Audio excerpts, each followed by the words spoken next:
I'm so happy to see you, my friend, after the Entourage days. Back Yeah. I still see these guys all the time, and they're my good buddies. Except you could go. I can see that there is a passion coming from you for action thrillers, and you are pretty good at it, Kevin. I love that. Thank you. I appreciate you saying that. You know, I never really thought of myself as an action guy. Maybe I'm not, but you know, in this situation, he's a guy who kind of stumbles into it. It's his first day at work, and the you-know-what hits the fan, and it goes crazy, and he's got to deal with it. Special Agent Justin Rosa, here for wire room duty. It was a lot of fun. I tried to add a little bit of humor to the character, make him a little funny, because his day's just gone absolutely crazy. Maybe you'll get some actual activity. What could go wrong? One thing about this character that nobody has asked you about, but you would like to tell me today. Let's see. Well, you know, the character, you don't really know a lot about his past life.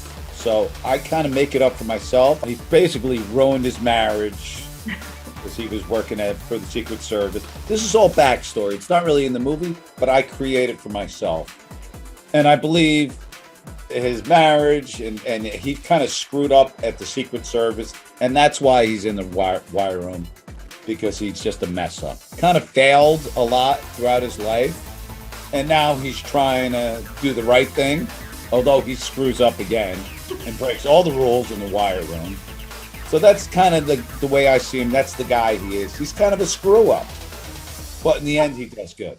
Do you know what a wire room is? It's a lawful interception of conversations of subjects under criminal investigation. The most challenging scene in the movie, what was it? You know what? There's a lot of action and all that stuff, and shooting guns and fights, but I don't find that to be the most challenging. I would say just a lot of dialogue to a camera, to a screen that's blank. So I don't see anything on that screen. I have to pretend like I see it. But you have to use your imagination. And I didn't have other actors to act with, really, a lot of times. I talked to the sheriff's department. Why would you do that? Don't you dare move. Not until I get there. With all the experience that you have in not only doing, movies, but TV shows and all that, and you have this great understanding of the industry as a whole, how do you pick and choose your roles nowadays? Well, first off, it's got to be on the page, right? So if it's not in the script, there's not much you can do with it, no matter who the director is and who else is acting in it. So you got to have a good script to start with. Second off, you want a good director. And then when you say something like, oh, by the way, Bruce Willis is in this movie too, that's a big plus too, because I'm a huge Bruce Willis fan.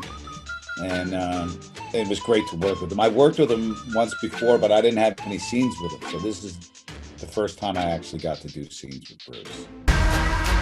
The target of our investigation is under attack. You called Eddie, didn't you? Said to keep him alive. I was wrong. You are a complete idiot. What can we say to my audience today to keep them wired to this movie? You got to go see Wire Room, or I'm coming for you. All right? I'm gonna come and get you. No, honestly, you're gonna love it. It moves really nicely. There's not a dull moment, and I think you'll enjoy it. And Kevin Dillon is in it. Thank you so much, Kevin. Thank you. Very nice to see you. What's it feel like? What does what feel like? Knowing everyone wants to kill you.